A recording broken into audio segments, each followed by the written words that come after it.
Now, Caroline, I don't know how you do this, how you actually choose people, because I don't know 90% of the names in here. Is it just who's the best dressed? Okay, I really like your shirt. Go ahead. Thank you, Mr. Vice President. You are President of the Senate. Can you talk about what you're doing, what the administration is doing to try to get other Senate Democrats to vote to open the government?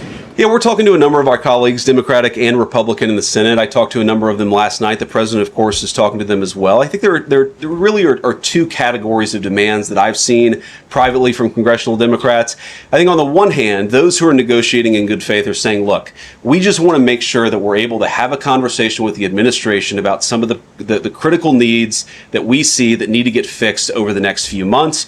We recognize it's kind of absurd, and a lot of them will admit in private that it's kind of absurd to shut down the people's government over these disagreements, but just agree to negotiate with us in good faith on these issues. And of course, we're having that conversation with them.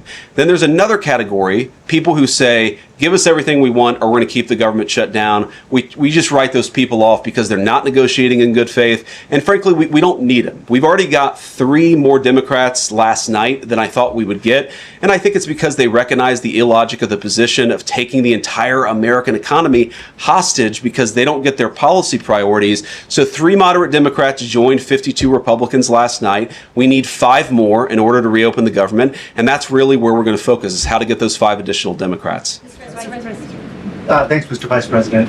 First 2 questions. Are there plans to meet Democratic leaders again in the coming days, or are you planning on plucking off senators one by one? So that's the whole question?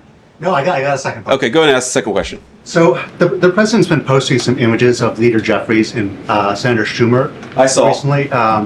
You've said that you're interested in good faith negotiations with these leaders, but what message does that send? Is it helpful just post pictures of Leader Jeffries in a sombrero if you're trying to have good faith talks with him? Oh, I think it's funny. The president's joking and we're having a good time. You can negotiate in good faith while also poking a little bit of fun at some of the absurdities of the Democrats' positions, and even, poking some fun at the absurdity of the Democrats themselves. I mean, I'll tell Hakeem Jeffries right now, I make this solemn promise to you that if you help us reopen the government, the sombrero memes will stop. And I've talked to the President of the United States about that. Now, to your first question, are we negotiating one-on-one? Are we negotiating in groups? Look, I will go to the U.S. Capitol right now and meet with Chuck Schumer or any Senate Democrat if it helps us reopen the government.